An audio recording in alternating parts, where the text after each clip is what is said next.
Hola, buenas tardes, querida familia de Amanecer Celestial. Bueno, estamos una tarde más para terminar con este segmento profético, ¿no?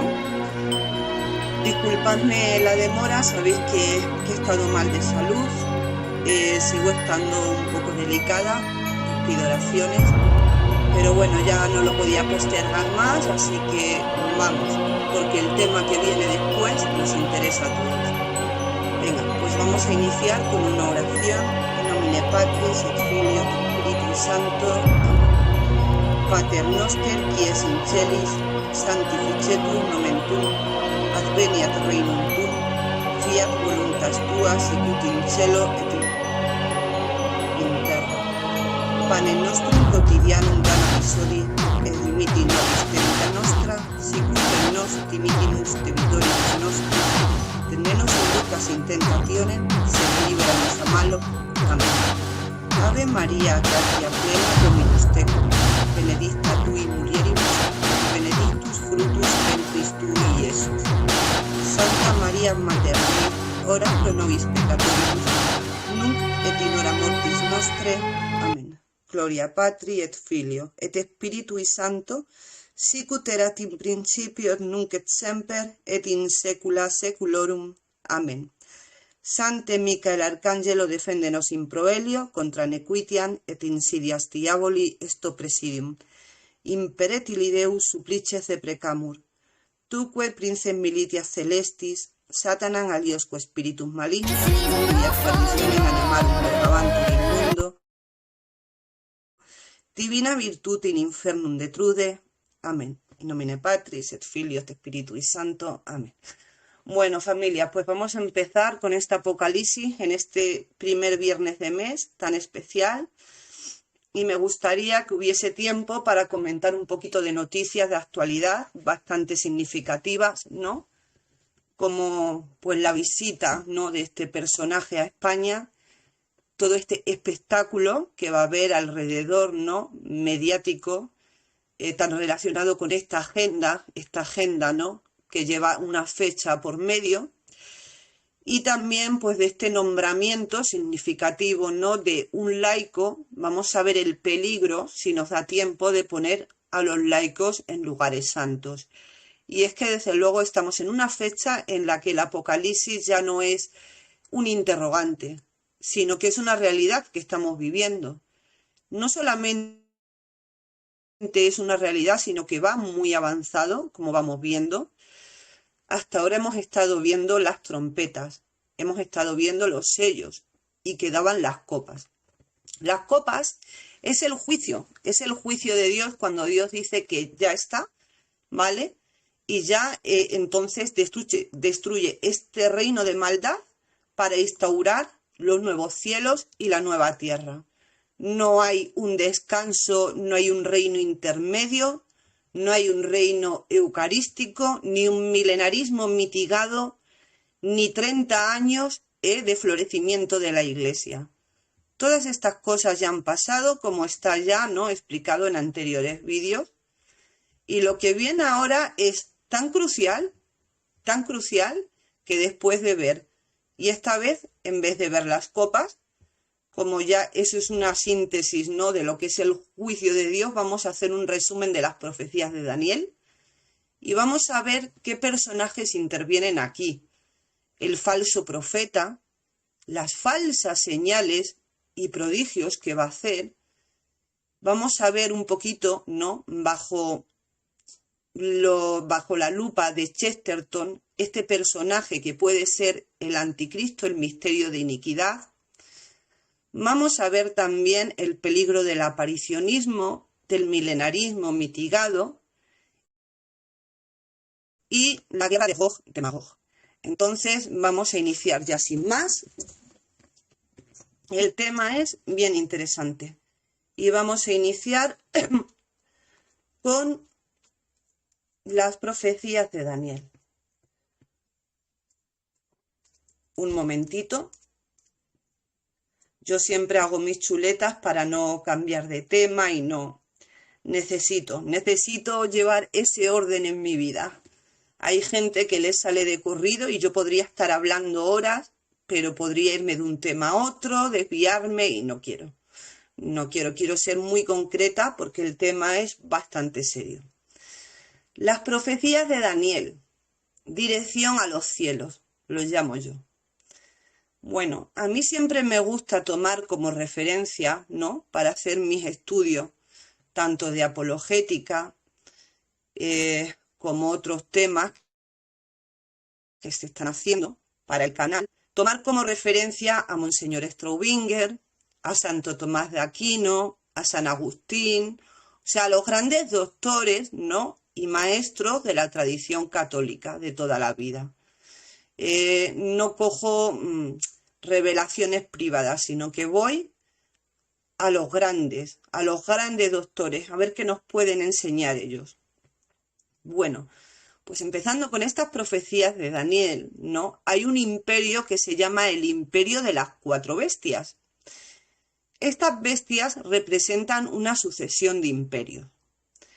La visión de las 4 bestias que emergen del mar representan la fragilidad y ferocidad de los reinos puramente humanos. El león. El león representa a Babilonia, son imperios que ya han caído, ¿vale? Luego ya veremos también el cuerno pequeño.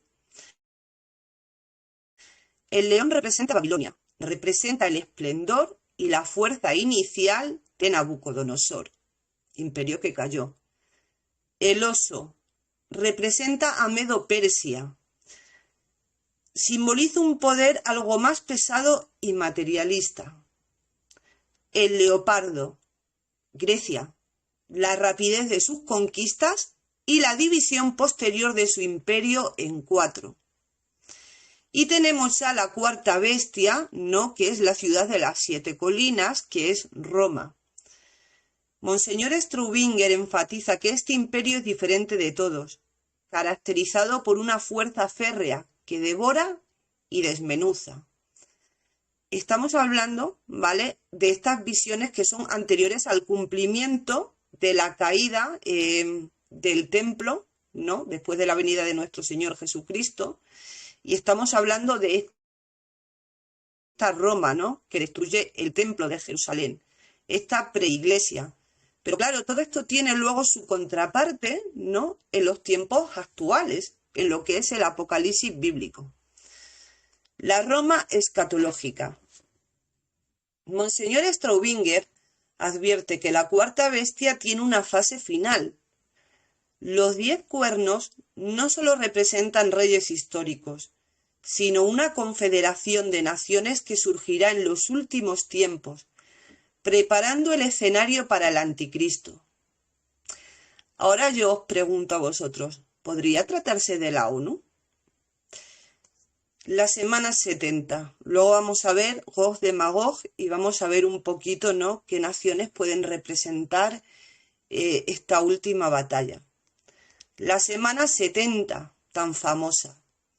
Las semanas se entienden como semanas de años. 70 semanas por 7, igual a 490 años. Tenemos que las primeras 69 semanas son desde el decreto de reconstrucción del templo de Jerusalén hasta la venida del Mesías, ¿vale? Ahí tenemos las primeras 69 semanas. Y luego, la muerte del ungido. Santo Tomás subraya que aquí comienza la nueva alianza, pues al morir Cristo cesan el sacrificio y la oblación imperfectos, prefiguración, ¿no?, del Antiguo Testamento. Y aquí hay un paréntesis. Monseñor Straubinger señala que la última semana corresponde al tiempo de la gran tribulación y la aparición del príncipe que ha de venir, ¿vale? La segunda venida de nuestro Señor Jesucristo. El anticristo y la abominación de la desolación. Santo Tomás dice que el anticristo es el culmen de la malicia humana, una figura que busca su propia adoración, una figura política y religiosa que es real y que operará mediante el engaño, un engaño atroz que creo creo, pero esto ya es una opinión personal, entonces no lo voy a decir en este programa. Puede que en sucesivos, si voy corroborando que esto es así, pero creo, en mi opinión, que estamos empezando ya a vislumbrar este engaño. Tremendo, tremendo. El cuerno pequeño surge de la cuarta bestia. Surge de la cuarta bestia. Acordaos que la cuarta bestia, hemos dicho, ¿vale?, que era la Roma pagana. Tiene ojos de hombre, inteligencia humana astuta y una boca que habla con arrogancia. Nota personal, los 7 cuernos. Podría aparecer en la ONU. Es que todo me da en esa dirección. Todo me hace pensar en la ONU.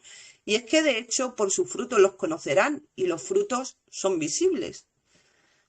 La abominación en el lugar santo. Straubinger vincula esto directamente con la interrupción del culto católico y la suplantación de la verdad por el error. Algo que ya ha sucedido. Que ha sucedido, pero que la mayor inmensidad, ¿vale?, de las almas que se dicen católicas les ha pasado desapercibido por sus ojos sin darse cuenta de ello. Y todo lo que te dicen es que no juzgues, olvidando que nuestro Señor, en los capítulos de San Mateo 24-25, nos dio la orden clara de que cuando viésemos la abominación de la desolación en el lugar santo, ¿verdad?, salgan de ella, huyan a los montes. Y ya llevamos tiempo y años y décadas de desierto. Seguimos. La estatua. Los pies de hierro y barro representan la debilidad de los sistemas políticos actuales. Santo Tomás enseñaba que un reino dividido no puede sostenerse, como dijo nuestro Señor también. A la luz de hoy, esto simboliza la unión forzada de naciones con ideologías que son anticristianas igualmente, por poner un ejemplo, ¿no? Esta ideología woke, ¿verdad?, con esta nueva conservadurismo sionista, ¿vale? O sea, son ideologías que son incompatibles, son anticristianas, pero juntas como que hacen, ¿no?, un pequeño pacto por el control, ¿vale?, del mundo. Son los pies de barro y hierro que luchan por dirigir el nuevo orden de cosas. La piedra que hiere los pies. Straubinger advierte que el fin de los tiempos no vendrá por manos humanas, sino que vendrá por una intervención divina súbita. Esa es la piedra que cae del cielo y que al desmoronar los pies tira la estatua entera. El fin, el juicio final. El cuerpo pequeño y la apostasía espiritual. Santo Tomás, en su tratado sobre el anticristo, describe a este personaje como aquel que posee la plenitud de la maldad. Monseñor Straubinger, por su parte, destaca que Daniel lo describe con ojos de hombre, porque es un hombre con el espíritu de Satán. Recordemos, solamente puede encarnarse nuestro Señor Jesucristo. Sin embargo, es una posesión perfecta. Es, pues, como un Satán, ¿no? Satán coge un cuerpo, y pues ese hombre, ¿vale?, posee toda la plenitud de toda la iniquidad de ese personaje. Los ojos de hombre simbolizan el racionalismo extremo y el humanismo secular, que excluye a Dios, como estamos viendo. Hoy vemos esto en la tendencia a resolver todos los problemas humanos únicamente a través de la ciencia y la política, ignorando siempre la dimensión espiritual y a nuestro Creador. El hablar grandes cosas del cuerno pequeño se traduce hoy en la retórica de los nuevos órdenes mundiales que prometen una paz y seguridad, pero sin fundamento en la ley divina. El tiempo, los tiempos y la mitad de un tiempo. Daniel menciona un periodo de 3 años y medio, 1260 días de persecución máxima. El doctor Angélico ve esto como una prueba necesaria para la purificación de los elegidos. Dios permite el mal para extraer un bien mayor. ¿Cuál es? La santidad, ¿no?, de ese pequeño remanente y la firmeza de su fe. Monseñor Straubinger asocia este tiempo con la suspensión del sacrificio perpetuo. Esto invita a reflexionar sobre los periodos en plural, en que el culto católico se ve restringido y alterado, y cómo la fe debe refugiarse en el desierto, la vida interior y doméstica, ¿no? Como está escrito, llegará un momento en que no podremos más que orar en espíritu y en verdad, porque los templos han sido tomados, y eso se ha cumplido. Y como bien me dice un buen sacerdote, ¿no?, nuestro Señor es el Logos, es el Verbo de Dios, es lo que es razonable. Y lo que no es razonable es pensar, ¿no?, que la Iglesia de nuestro Señor Jesucristo sigue en unos templos donde hay unos personajes evidentemente inicuos, templos que han sido desacralizados, donde se están cometiendo las mayores barbaridades contra nuestro Señor, contra nuestra fe y su santo nombre. Pensar, ¿no?, que su promesa, porque Él lo prometió, estaré con vosotros hasta el fin, ¿no?, hasta el fin del mundo, y lo está. Siguen quedando sacerdotes fieles, siguen quedando muy poquitas, pero sigue quedando un pequeño resto que sigue conservando pues el santo sacrificio de la misa y la doctrina y tradición católica. La ciencia aumentará. Fijaos qué interesante, esto ya lo decía el profeta Daniel. Daniel recibe la orden de sellar el libro hasta el fin, hasta el tiempo del fin, añadiendo, y muchos correrán de aquí para allá, y la ciencia aumentará. Monseñor veía en este versículo una profecía sobre la agitación moderna. El correr de aquí para allá describe perfectamente la acelerada actividad y la sobreinformación contemporánea. Sobreinformación, fijaos, O sea, toda la saturación que vemos hoy en día, aquí, allí, guerras, pan, lo que viene en el brazo, más el jar, más lo otro, o sea, es que se cumple rectamente todo esto que aquí nos describen. El aumento de la ciencia sin un aumento paralelo en la moral es lo que Straubinger considera el mayor peligro de todos. Un mundo técnicamente avanzado pero espiritualmente muerto, chapó. La IA y la biotecnología, de la que hablaremos un día también, la biotecnología y la inteligencia artificial combinadas, son hoy las cumbres de esa ciencia que sin Dios se vuelve contra el hombre.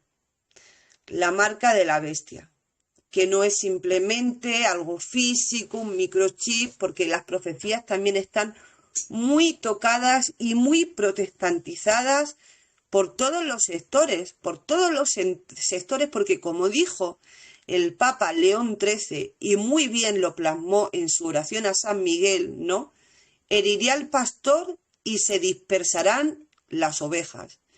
Y aquí llega, pues, es la confusión diabólica, como dijo Nuestra Señora en Fátima, es una confusión satánica lo que tenemos hoy. El juicio de Dios. Hoy, donde el relativismo dicta que no hay verdad absoluta, ¿vale?, todo es adaptarse a los tiempos y cómo me siento, ¿no?, ya no entran las tres potencias del alma, ¿no?, conocimiento, entendimiento y la voluntad en la búsqueda de Dios, sino un sentir, las emociones. La profecía de Daniel reafirma que existe un tribunal divino. Santo Tomás subraya la verdad inmutable. Monseñor Straubinger insiste en que los imperios, las bestias, son juzgados por cómo trataron a los humildes y al pueblo de Dios. Para el hombre de hoy, esto es un llamado, estas profecías son un llamado a la conversión y a la oración. Pero ya, es que no hay tiempo. Una conversión y santificación de tu vida personal y familiar. No hay otra. No hay otra. Y consagrarse a los sagrados corazones de Jesús y de María. Corazones de donde emanan todas las gracias divinas. Por eso la gente está pasmada. Está, perdonadme que os lo diga, pasmada. Porque ha abandonado totalmente su fe. Y quedan, pues, muchos católicos que hacen un número muy bonito y muy grande de domingo, ¿no? O de pachanga con las guitarritas, lerele, no. Nuestro Señor no quiere esa adoración, es el que no cambia. Él es quien es el Dios que nunca cambia, el siempre Padre, y el que, como dice nuestro Señor Jesucristo, ni una jota. Antes pasarán los cielos y la tierra, conversión y santidad. Eso es lo único que podemos hacer. La guerra de Gog y Magog. Gog y Magog no son naciones locales, sino globales. San Agustín aclara de forma tajante que Gog y Magog no deben entenderse como bárbaros de una región concreta, como los hunos o los getas de su época. No. Explica que el texto dice que están en los 4 extremos de la tierra. Por tanto, representan a toda la masa de hombres del mundo que, al final de los tiempos, se unirá en odio contra la Iglesia de Cristo, en esa última persecución, todas las naciones del mundo. Gog significa techo o lo que está oculto. Representa el orgullo, el líder, el anticristo o las fuerzas del mal antes de manifestarse abiertamente, lo que hoy vemos. Magog significa desde el techo o lo que procede de lo oculto y representa a las naciones, las masas encandiladas que salen a la luz para perseguir a los santos. Según el señor Straubinger, recuerda en sus comentarios al Apocalipsis que existen 2 fases de esta guerra. La fase premilenaria, en Ezequiel, una coalición político-militar que asedia al pueblo de Dios restaurado, y la fase final, que es el Apocalipsis, la última y definitiva rebelión humana, tras soltarse a Satanás. ¿Que cuándo se suelta a Satanás? Pues ahora, previo al juicio final, no previo a un milenarismo mitigado, como muchos predican o les interesa, sino el juicio final. Straubinger insiste en que este ataque no es contra un territorio político, sino más bien una persecución religiosa contra el campamento de los santos y la Iglesia católica y apostólica. Geopolítica. ¿Qué países de todas maneras o alianzas podían intervenir? Aunque la teología católica nos pide no caer en el error de fechar los acontecimientos o encajonar la profecía en un solo país, la geografía que describe el profeta Ezequiel, capítulo 38, utiliza los nombres de los descendientes de Noé. Si trasladamos estos mapas de la antigüedad al tablero geopolítico de nuestros días, la coalición invasora del extremo norte y sus aliados se compone nítidamente de los siguientes actores. Vamos a poner un poquito de carne en el asador, ¿no? Magog, Mesec, Tubal y Ros. El bloque del norte. Países actuales que lo conforman: Rusia y las antiguas repúblicas de Asia Central. Desde el siglo XIX, lingüistas y eruditos bíblicos asocian Ros fonéticamente con Rusia y Mesec y Tubal con zonas de Anatolia, fijaos, que lindaban con el Cáucaso o zonas rusas como Moscú y Tobolsk. ¿Qué os parece? Cómo todo se va cumpliendo, tal cual, si es que el verbo, la palabra, ¿no? Nuestro Señor se hizo carne y habitó entre nosotros. Él era la luz, ¿eh? Él vino a los suyos, pero los suyos no lo conocieron, y como no lo conocieron, el mundo sigue en penumbras. Gomer y Bet Togarma, el flanco de Asia Menor. Turquía. Resulta sumamente llamativo para los analistas escatológicos ver cómo Turquía, a pesar de pertenecer históricamente a alianzas occidentales como la OTAN, en los últimos años ha pivotado fuertemente en alianzas estratégicas hacia el eje Rusia-Irán, en conflictos regionales como el sirio, ¿verdad? Es que a mí me fascina, porque todo lo malo y lo bueno se cumple. Y acordaos, estamos viviendo lo peor y esperando lo mejor. Entonces no hay que vivir con miedo. Más de 70 veces lo dice el Señor. No, con miedo no, sino con una inquietud espiritual, ¿vale? Porque tenemos que perseverar en estos tiempos, y una esperanza firme. Kush y Put. El bloque africano. Sudán, Kush sería, y Libia, Put. Ambas naciones comparten hoy una inestabilidad profunda y alineamientos con milicias o potencias opuestas al orden occidental. Conclusión. Vamos a ver la lectura material. El escenario. Hoy existe por primera vez en la historia humana una alianza militar y económica y estratégica explícita entre Rusia, Irán, Turquía y facciones del norte de África. El escenario geográfico de Ezequiel 38 está materialmente listo en el mapa actual. La lectura espiritual. El peligro real según los santos. Advertirían que el verdadero peligro no son los tanques de esas naciones, sino lo que es verdaderamente peligroso es el espíritu de apostasía global. Para la teología católica, Gog y Magog se activan cuando el mundo entero decide organizarse sin Dios, el laicismo radical, el materialismo y el ateísmo estatal, cercando a los pocos cristianos fieles que mantengan la tradición y el depósito de la fe. Es la persecución. Gog y Magog es la persecución, básicamente. Bueno, vamos a hacer una pausa.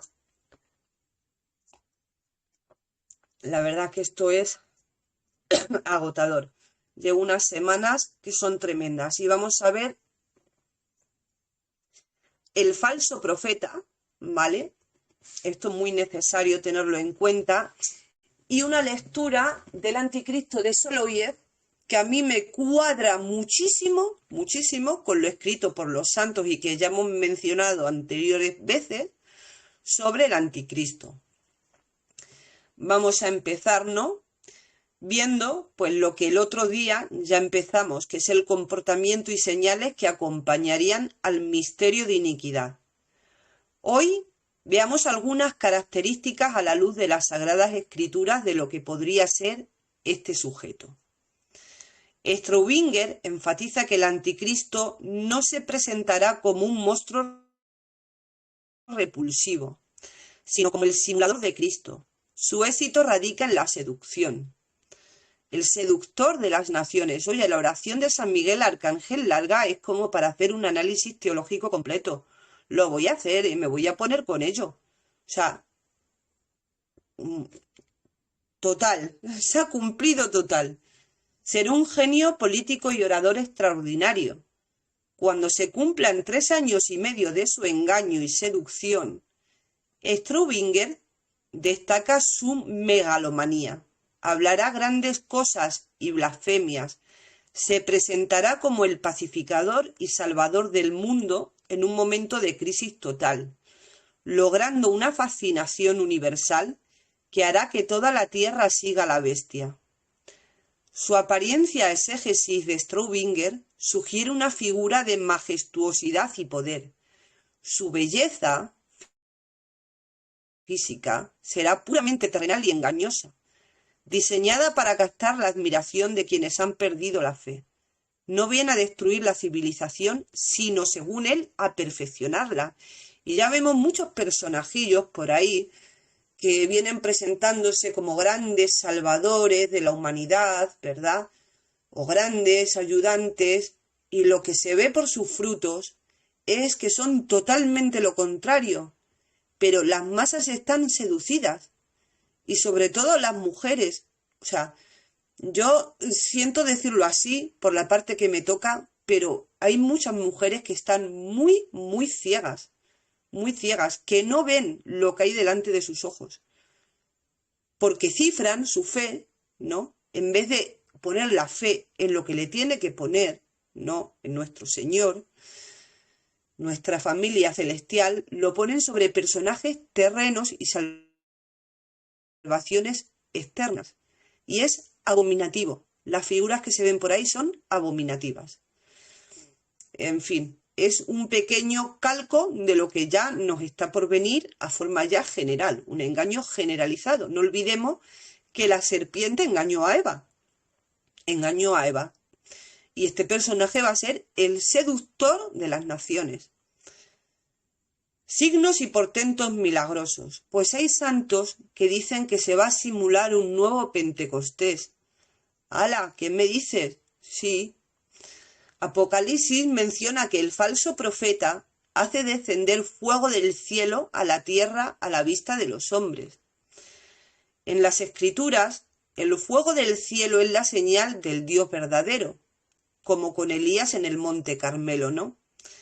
El falso profeta usurpa este signo para demostrar que el espíritu que lo guía es divino, y con la tecnología que ya hay hoy en día, pues esto no, o sea, peccata minuta, o sea, lo más corriente ya.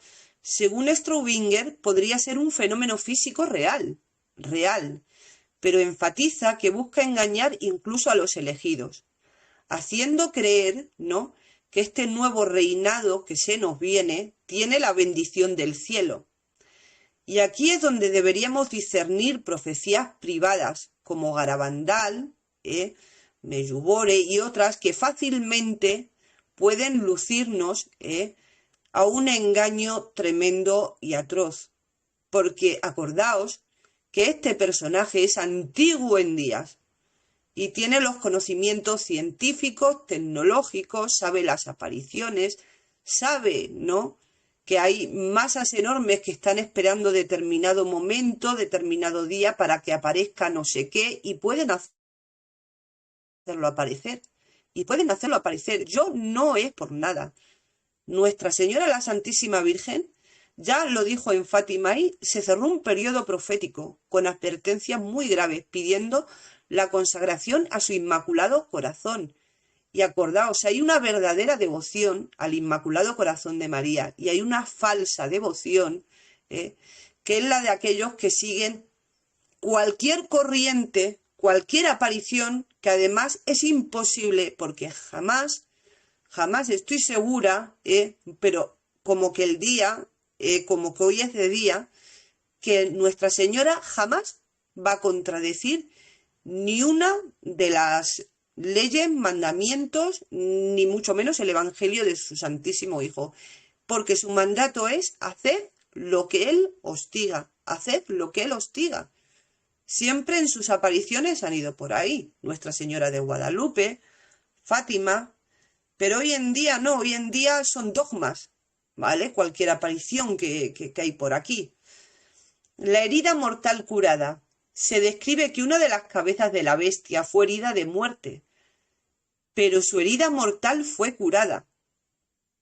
Así como Cristo murió y resucitó para fundar su iglesia, así el anticristo va a simular una resurrección personal o del sistema de poder que representa. Una nueva primavera, una nueva iglesia redimida bajo el signo no de la cruz, de Cristo resucitado. ¿Os suena ya esto de algo? La iglesia del tercer milenio, por una paz global. ¿Y esto qué va a hacer? Pues va a ganar la adoración del mundo y genera la pregunta retórica de las masas que dicen: ¿quién como la bestia? imitando el nombre de San Miguel Arcángel, que fiel a Dios dijo: ¿quién como Dios? La imagen que habla. En la antigüedad los ídolos eran mudos, pero aquí la tecnología o el poder preternatural logran que el sistema, o sea, la imagen de la bestia, hable, legisle y condene. Chapó. La IA puede crear una realidad artificial que dicta la moral y el comportamiento, castigando con la muerte civil, no podrán comprar ni vender a quien no se postra ante ella. Poderes diabólicos que actúan sobre la materia y sobre los sentidos. Y vamos a ver el Anticristo de Soloviev, este relato que nos echa mucha luz sobre este personaje también. El relato del Anticristo, escrito por el filósofo ruso Vladimir Soloviev a finales del siglo XIX, que fue un ortodoxo converso al catolicismo, es una de las obras más proféticas y agudas sobre el fin de los tiempos. En este texto, el Anticristo no es presentado como un monstruo evidente o una figura grotesca, sino como la cumbre del refinamiento humano, la filantropía y el progreso social. Lo que lo convierte, la filosofía, ¿verdad? Y el progreso social, lo que lo convierte en un seductor casi irresistible para la humanidad. Veamos las 6 características de este personaje. 1. El Anticristo se caracteriza por una inteligencia suprema y un narcisismo desmedido. Es un hombre de un talento excepcional, un genio en muchas disciplinas y un escritor brillante que publica una obra cumbre titulada El camino definitivo hacia la paz y la prosperidad global. Sin embargo, detrás de su aparente genialidad se esconde un ego colosal. Se considera a sí mismo superior a Jesucristo, a quien ve solo como un predecesor que no logró reformar el mundo material, mientras que él se siente destinado a ser el verdadero Salvador definitivo. Esto es una obra, escrita, pero fijaos, si este hombre, sí, tenía el Espíritu Santo. Destaca su papel como el gran pacificador y unificador político. En un mundo sumido en el caos, las crisis económicas y las guerras, este personaje logra lo que antes nadie pudo: unificar a todas las naciones bajo un solo Estado mundial, convirtiéndose en un emperador romano universal. Su gobierno elimina las fronteras y las disputas geopolíticas. Trae una era de paz global aparente y estabilidad material que le gana la adoración ciega de las masas y de los líderes políticos de la tierra. ¿Os suena? C. El tercer rasgo es su filantropía y justicia social universal. Él no gobierna mediante la tiranía inicial, sino a través de la erradicación del sufrimiento material. Resuelve el problema provocado del hambre en el mundo mediante una distribución equitativa de los recursos y asegura el bienestar para todos los ciudadanos, al dar pan y circo a la humanidad a una escala global. Se presenta como el benefactor supremo, ganándose la gratitud de una sociedad que prioriza la comodidad y la seguridad material por encima de la verdad, tal cual. En el plano religioso, parte de su estrategia es el ecumenismo engañoso y sincretismo. Es que no me cabe otra que decir chapó, es que lo que se está viendo. El emperador convoca un gran concilio en Jerusalén para unificar a todas las confesiones cristianas, católicos, ortodoxos y protestantes. No persigue la fe de inmediato. Al contrario, ofrece a cada grupo lo que más desea. A los católicos les promete restaurar el poder del Papa. A los ortodoxos la preservación de la tradición y la liturgia. A los protestantes la financiación de su investigación bíblica. Su objetivo es que lo reconozcan como la autoridad suprema, vaciando la fe de su contenido divino para transformarla en una organización humana a su servicio. Parte E. Finalmente, la verdadera naturaleza del anticristo se revela a través del odio hacia la verdad y la persecución final. Su máscara cae cuando un pequeño remanente de cristianos fieles, liderados por lo que algunos llamarían el Papa Angélico, un católico remanente, un anciano ortodoxo y un teólogo protestante se niegan a adorarlo porque él no confiesa a Jesucristo como el Hijo de Dios. Al ser rechazado por este grupo, su orgullo da paso a una furia tiránica, desatando una persecución violenta. Aquí aparece Nuestra Señora, y aquí aparece Nuestra Señora, la Santísima Virgen, que se lleva a este grupo al desierto, y aquí aparece el verdadero ecumenismo, que es la conversión de todos bajo el único camino que lleva a la verdad y que es la vida. Nuestro Señor, que vino del purísimo tabernáculo y la puerta del cielo, nuestra Santísima Madre. Es Nuestra Señora, es el triunfo de su Inmaculado Corazón. Es lo que provoca el verdadero ecumenismo, no lo que os están vendiendo hoy.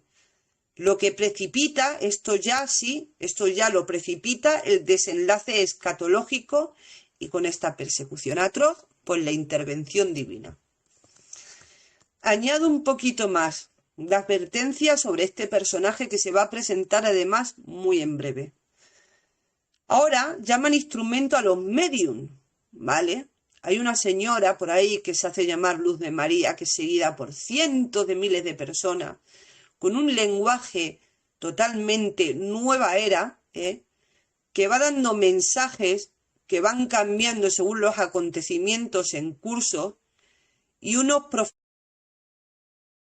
profetillas por ahí que todo el mundo sigue. Bueno, es que es tremendo. Luego dicen, no juzgo. Yo es que no juzgo sus corazones y sus intenciones, juzgo sus hechos.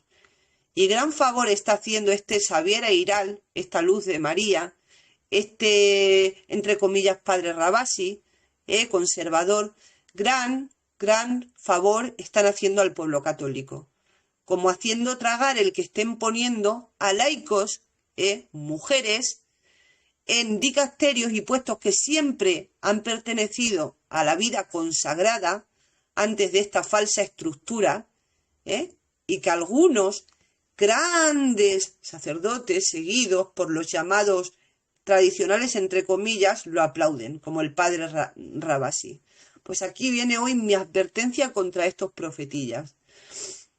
Llaman revelación privada a los trances espiritistas. Llaman oración a las sesiones aparicionistas y espiritistas sectarias y gnósticas. Abunda el pseudomisticismo y muchos se consideran portadores de luz exclusiva y privilegiada. El signo de Satanás aparece claramente aquí en su rebeldía, en la falsa humildad, en la distorsión de la doctrina, en los mensajes sobre el fin, pero que no son para nada católicos y que no están sostenidos por nuestro Señor Jesucristo y su Santa Iglesia Católica y su doctrina y tradición, sino sobre imaginaciones humanas. Sobre eso están fundados, pero sobre todo por este espíritu sectario. Frente a esto, nosotros necesitamos discernimiento, humildad y caminar siempre en comunión y obediencia con la Santa Iglesia Católica, que no es la que vosotros veis o no está donde vosotros ya creéis. Hay 2000 años, lo dije ayer en un pequeño comentario, ¿vale? No digamos que amamos a Dios si no le conocemos. Búsquelo en sus palabras, en su doctrina y en su tradición de más de 2000 años de iglesia. Así podremos conocer a Dios. Busquémoslo ahí. Y no te dejes engañar por falsos profetas, falsos videntes, pseudomísticos, porque al final son Satanás vestido de ángel de luz, que lleva a muchos por sus caminos a través de ellos, de estos instrumentos. Tengamos humildad y con esta humildad caminemos, caminemos confiando en la divina revelación, sosteniendo nuestra vida quien pueda, con los santos sacramentos, viviendo en la gracia de Dios, orando incesantemente, rezando el Santo Rosario, haciendo obras de caridad que cubren multitud de pecados, y siguiendo a Jesucristo por el camino de la cruz y del Calvario. Ay de aquel que no predica un Cristo crucificado, con la esperanza de la victoria de su resurrección, porque la Iglesia tiene que pasar las mismas etapas, es la señal de Jonás. Al tercer día la resucitará, no por poder humano, sino por poder divino, la nueva Jerusalén. La señal de Jonás, dijo nuestro Señor Jesucristo, que le crucificaron y al tercer día resucitó, y la certeza de sus promesas. Y acordaos, Jesucristo es el mismo ayer, hoy y siempre. Su Santísima Madre nos viene a confirmar que hagamos lo que Él nos diga. No os dejéis extraviar por herejes, ni doctrinas llamativas, ni falsos profetas. Y creo que lo voy a dejar ya aquí porque la verdad que estoy agotada. Como ya os digo, todavía no me encuentro bien del todo y me quedan 4 cositas que ya puedo poner en el siguiente capítulo y lo vamos a dejar aquí. Yo creo que ya llegamos casi 1 hora. A ver. Sí, y vamos a hablar de estos personajes. Bueno, vamos a terminar con esto. Muy poquito. Solo Dios basta. Sigo con el aparicionismo porque ya he empezado, ya termino.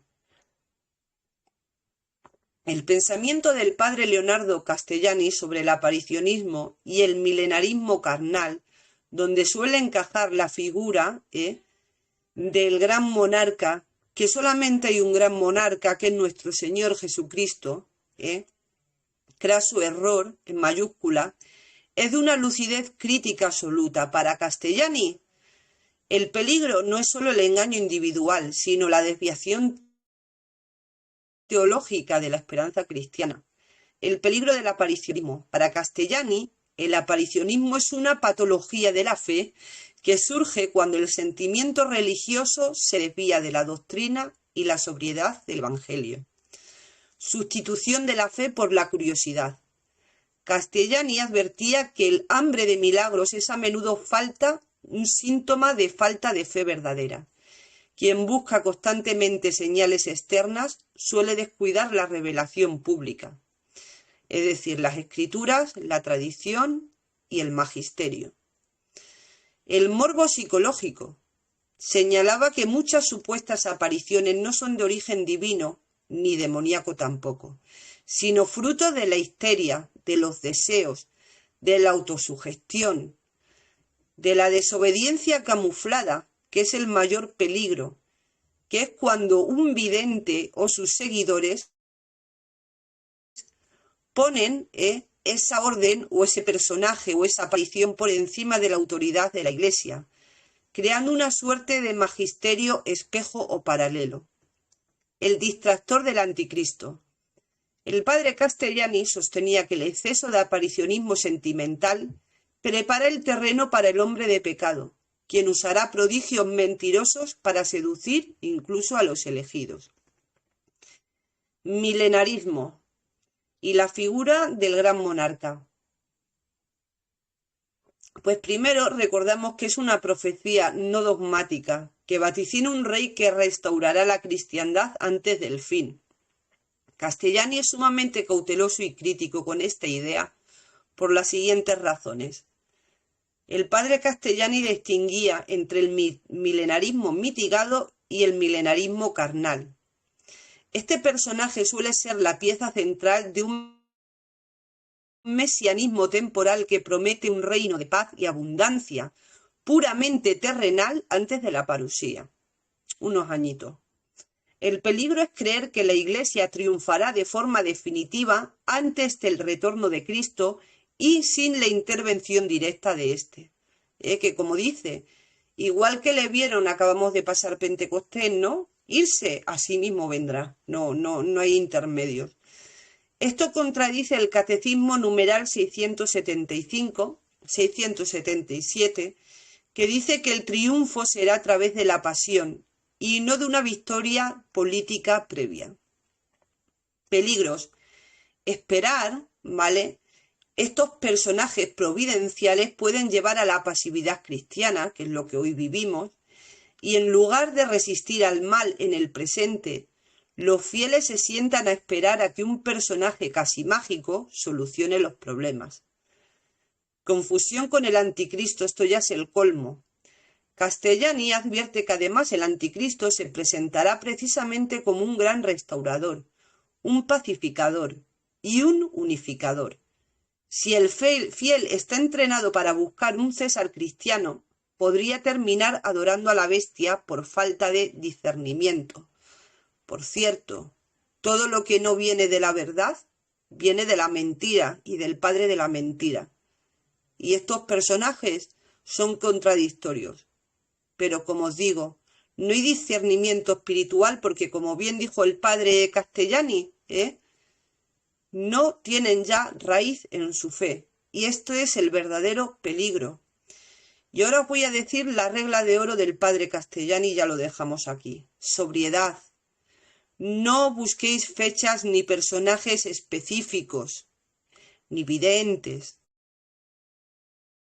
Referencia a la cruz. Cualquier profecía que elimine la necesidad de la gran tribulación o de la pasión de la Iglesia católica es sospechosa. Primacía de la gracia. El reino de Dios no lo trae un rey humano, sino la intervención directa de Jesucristo en su segunda venida. Termino aquí instando a que no participéis en estos días, ¿no?, de este gran circo que ha venido a instalarse aquí en España durante unos días, que no viene más que a secundar y a confirmar una agenda que está sufriendo España con su sangre y con la sangre de sus hijos y con los hijos de sus hijos y a espaldas de la Iglesia Católica.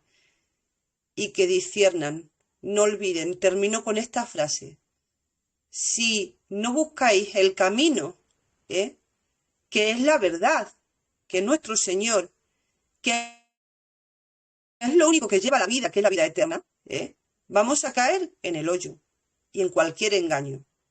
Que esto, por favor, no se permita. Terminemos con una Ave María, dando gracias a la Virgen por poder terminar esta emisión. Nomine Patris, et Filio, et Spiritui Sancto. Amén. Ave María, gratia plena, Dominus tecum, benedicta tu in mulieribus, et benedictus fructus ventris tui, Iesus. Santa María, Mater Dei, ora pro nobis peccatoribus, nunc et in hora mortis nostre. Amén. Gloria Patri et Filio et Spiritui Sancto, sicut erat in principio, nunc et semper, et in saecula saeculorum. Amén. In nomine Patris et Filio et Spiritui Sancto. Amén. Familia, muchas gracias por todo. Un gran abrazo. Se os quiere, que el Señor os bendiga y que la Santísima Virgen os cubra con su manto. Un saludo y hasta la próxima.